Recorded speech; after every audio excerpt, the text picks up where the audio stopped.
जी अस्सलाम वालेकुम वरहमतुल्लाहि वबरकातुहू। जी तो दोस्तों welcome again to my new vlog. आज के व्लॉग में आपको खुशामदीद कहते हैं।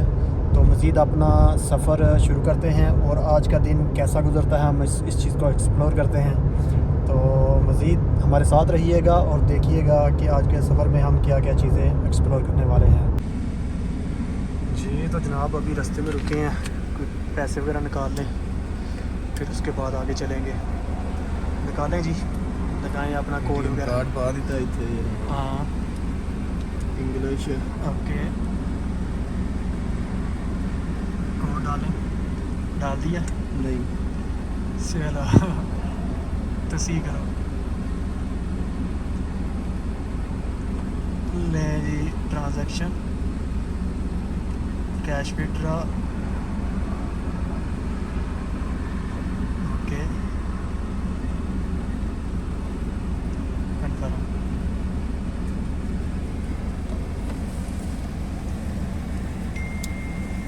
जी कार्ड पहले निकालो, फिर उसके बाद इतों पैसे फड़ाएगी आगे ए रियाल आगे नहीं जनाब। पैसे कितने आगे। कट्टे से 1 2 3 450। चलो जी चले जी आगे। ओके रस्ते ਵਿੱਚ ਇੱਕ ਜਗ੍ਹਾ ਤੇ ਖੜੇ ਆ, ਇੱਥੇ ਦੁਕਾਨ ਆਈ ਸੀ ਤੇ ਉੱਥੋਂ ਵਿਕਾਸ ਭਾਈ ਨੂੰ ਸਿੱਕੇ ਚਾਹੀਦੇ ਨੇ, ਉਹ ਹੁਣ ਸਿੱਕੇ ਲੈਣ ਜਾ ਰਹੇ ਨੇ ਉਹ ਸਾਹਮਣੇ। ਬਸ ਸਿੱਕੇ ਲੈ ਕੇ ਵਾਪਸ ਆਉਂਦੇ ਨੇ ਤੇ ਫਿਰ ਉਸ ਤੋਂ ਬਾਅਦ ਅੱਗੇ ਨਿਕਲਨੇ ਆ, ਬਾੜਨੇ ਆਪਣੀ ਮੰਜ਼ਿਲ ਦੀ ਤਰਫ। ਲੋ ਜੀ ਵਿਕਾਸ ਭਾਈ ਸਿੱਕੇ ਲੈਣ ਗਏ ਸਨ ਤੇ ਨਾਲ ਅਸੀਰ ਵੀ ਲੈ ਆਏ ਆ। ਹਾਂਜੀ ਹਾਂਜੀ ਹਾਂਜੀ ਹਾਂਜੀ ਹਾਂਜੀ ਚੈੱਕ ਕरें जी।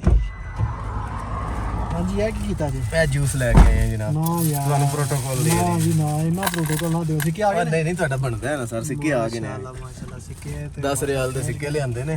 ਇਹ ਕੀ ਰਾਣੀ ਜੂਸ ਲੈਂਦਾ ਗੱਡੀ ਪਾਰਕਿੰਗ ਵਿੱਚ ਖਿਲਾਰਨੀ ਪੈਂਦੀ ਇਹਨਾਂ ਦੇ, ਫਿਰ ਪਾਰਕਿੰਗ ਦੀ ਪੇਮੈਂਟ ਕਰੀਦੀ ਸਿੱਕਿਆਂ ਨਾਲ। ਉਹ ਨੋ ਸਹੀ। ਪਾਰਕਿੰਗ ਵਾਲੀ ਮਸ਼ੀਨ ਨੋਟ ਨਹੀਂ ਐਕਸੈਪਟ ਕਰਦੀ। ਚਲੋ ਜੀ ਓਕੇ ਹੋ ਗਿਆ। ਕੈਂਸਲ ਕਰਨਾ, ਬਾਹਰ ਕੱਢਣਾ ਵਾ।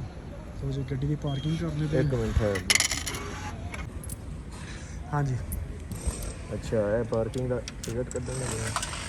जी तो अभी गाड़ी की पार्किंग के लिए सिक्के डाल रहे हैं मशीन में। 1 रियाल 1 रियाल ਇੱਥੇ ਕਹਿਣ ਕੇ ਦੱਸੀ ਆਉਂਦੀ ਹੈ ਨਾਲ, ਦੱਸੀ ਆਉਂਦੀ ਕਿੰਨੇ ਟਾਈਮ ਤੱਕ ਤੁਸੀਂ ਗੱਡੀ ਖਿਲਾਰ ਸਕਦੇ। दूसरा रियाल डालें 2 2 6:18 ਤੇ चला गया 3 अभी इधर ले आ गया। वो नोट खराब सी।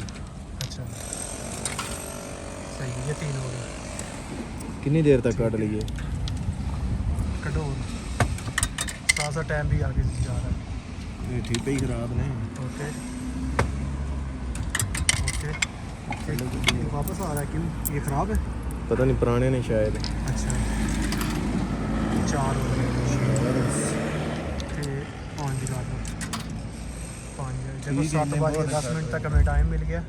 अभी क्या टाइम हुआ है? 5:45 निकालें 5:45 5:45 5 रियाल में 7:10 तक। ये बाद में क्लिक चेक करना कर है। लेंगे, ये ओके करेंगे बाद में।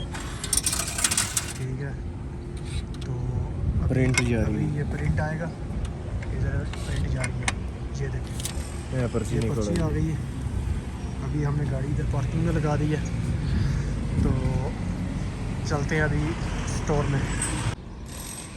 हाँ जी वो पर्ची किधर रख के आए हैं?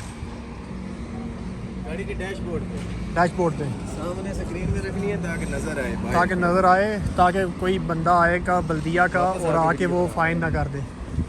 वापस तो गाड़ी के डैशबोर्ड पे रख दी है पर्ची। अभी हम सूक की तरफ जा रहे हैं, यानी कि मार्केट में जा रहे हैं। निकलना चाहते हैं। नहीं जी अभी टाइम क्या हुआ जी? 6:48 7:48 मिनट। ये देखें जी 7:10 हम पहले ही आ गए हैं, 20 मिनट पहले आ गए। तो सामान हमने ले लिया है, अभी चलते हैं नेक्स्ट।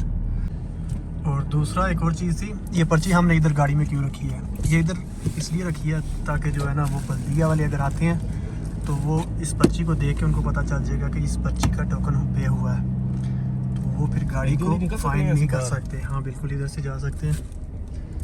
देखो उनके वापस फिर ऐसे रोड के पास। हाँ हाँ बिल्कुल फिर वापस उधर से आएंगे। मेन रोड पे चढ़ जाइए ना बस एक दफ़ा। मेन रोड पे नहीं जा सकते इधर से। घूम करेंगे साहब जी सऊदी अरब की हैवी बाइक चेक करें। मगर इंजन निकालेंगे। चेक करो जी bike, heavy bike in Saudi Arab. Tyre देखो इसका, सही मोटे टायर है इसका भी। और वो पल्ली तो पूरा वो डेक बना हुआ है। हाँ जी।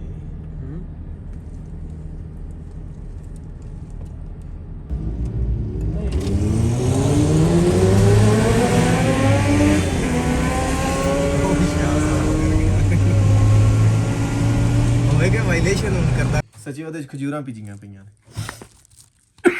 ਇਹਨੂੰ ਕੀ ਹੋਇਆ? ਗਰਮੀ ਫੜ ਗਈ